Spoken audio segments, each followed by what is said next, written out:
অত্যন্ত পরিষ্কার।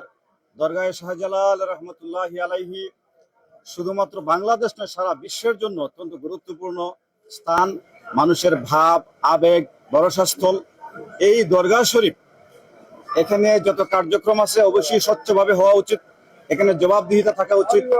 আর আমরা যেটা আশা করব, হযরত শাহজালাল রহমতুল্লাহি আলাইহি 703 হিজরিতে 1303 খ্রিস্টাব্দে 1304 খ্রিস্টাব্দে সিলেট বিজয় সংগঠিত হয়।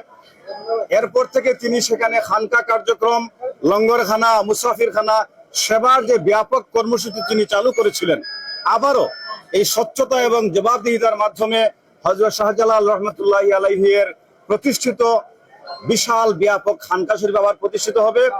আপনারা এক্ষেত্রে রিহলা ইবনে বতুতা, ডক্টর মাহদি হুসাইনের যে অক্সফোর্ড স্কলার, ওনার যে অনুবাদ আছে সেই অনুবাদে দেখতে পারেন, এখানে তৎকালীন সময়ে হযরত শাহজালাল রহমতুল্লাহি আলাইহির সময়ে জীবদ্দশায় ব্যাপক ধর্মশালা ছিল, এখানে খানকা এবং লঙ্গরখানা, মুসাফিরখানা ছিল।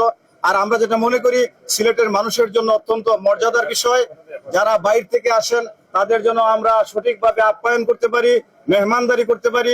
এই কর্মসূচি সুন্দরভাবে সুচারুরূপে আবারও চালু হোক, প্রতিষ্ঠিত হোক। অবশ্যই এই সকল মানব, বিশেষ করে সারা পৃথিবীর সকল মানুষের ক্ষেত্রেই এই সকল ধর্মীয় স্থানগুলো অত্যন্ত গুরুত্বপূর্ণ। এখানে স্বচ্ছতা ফিরে আসা, এখানে জবাবদিহিতা হওয়া, এটা গণমানুষের দাবি। আচ্ছা, এই যে এখানে এটা তৃতীয়বারের মতো গণা হচ্ছে। শুধুমাত্র এখন নয়, বিগত সময়েও হযরত শাহজালাল রহমতুল্লাহি আলাইহির দরগা শরীফ এটা রাষ্ট্রীয় প্রতিষ্ঠান।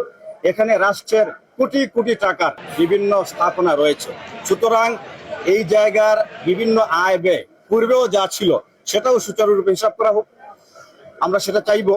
কারণ দরগা শাহজালাল রহমতুল্লাহি আলাইহি কোনো ব্যক্তিগত প্রতিষ্ঠান না, এটা কেউ বললেই হবে না।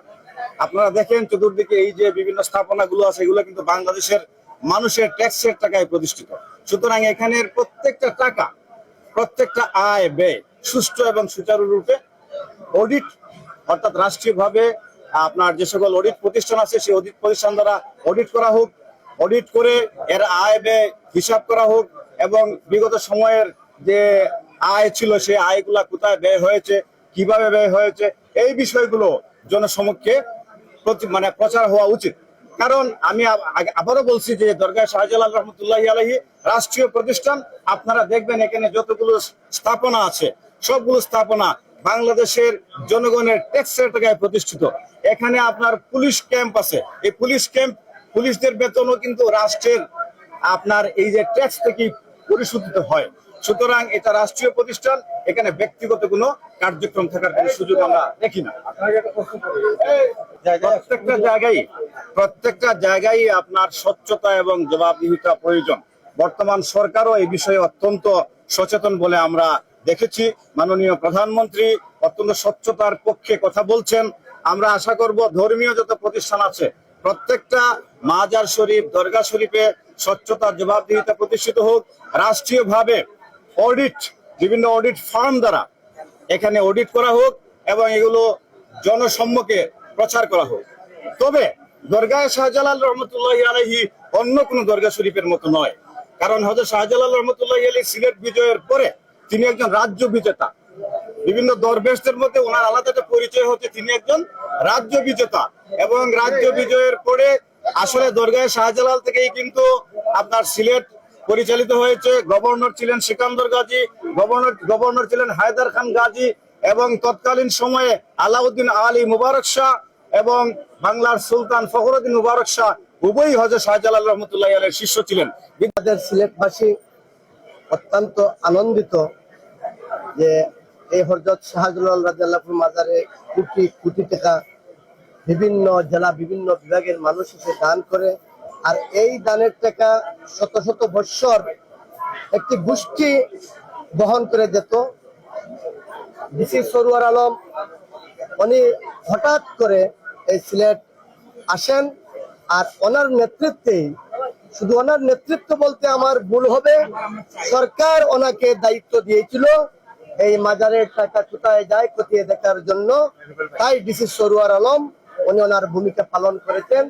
আর ওনার ভূমিকায় আজকের যে ওপেন টাকা গণনা, সেই ওপেন গণনা হচ্ছে ডিসি সরওয়ার আলমের মাধ্যমে। আমরা গতকালকে আমি একটি মিডিয়াকে বলেছিলাম, ঝর্ণার পারে একটি গোষ্ঠী খাদিমের পক্ষে দাঁড়িয়ে বলে যে এই 22 টাকা দাও, তাহলে সরকারকে দাও, আর যদি মাজারে দিত এই জায়গায় দাও। এরা খারাপ। এই জায়গায় বলতে কোন জায়গায়? এই যে ঝর্ণার পারে যে মানুষের টাকাগুলো দেয়, কয়েকজন ব্যক্তি দাঁড়িয়ে ওদের পরিষ্কার বক্তব্য, বাস্কয় দিলে সরকারকে দিবে, আর মাজারে দিলে এই জায়গায় দাও। এই যে এরা একটি অপপ্রচার চালাচ্ছে, সরকার কি টাকা নিয়ে বুক করবে না? তবে হ্যাঁ, এটা আমাদের দেখার বিষয়। সরকার যে কোন পদক্ষেপ নিয়েছে, এই মানুষের দানকৃত টাকা সরকার কোন খাতে ব্যয় করে, সেটা আমাদের দেখার বিষয় রয়েছে। আমি সরকারকে বলবো, আপনি আপনি দেশ এবং জাতির কল্যাণে যে কাজ করেন, আমাদের হযরত শাহজালাল মাজার প্রাঙ্গণে যে দানের টাকা উঠে, এই টাকা দিয়ে যাতে দরগার বিল্ডিং গুলা রয়েছে, মাদ্রাসা রয়েছে, মসজিদ রয়েছে, এতিমখানা রয়েছে, এই খাতে যাতে এই টাকাগুলা ব্যয় হয়। আমি আমার সংগঠনের পক্ষ থেকে সরকার বাহাদুরকে অনুরোধ করব, সংগঠনের নাম কোনটা? আমাদের একটি সংগঠন রয়েছে, বাংলাদেশ মাজার স্বচ্ছতা জবাবদিহিতা একটা কমিটি রয়েছে, 551 জনের একটি কমিটি, আর এই কমিটির সদস্য সচিব আমি টিপু চৌধুরী। আর আমার আরেকটি পরিচয় রয়েছে, আশোক মানবাধিকার সংগঠন কেন্দ্রীয় কমিটির জয়েন্ট সেক্রেটারি।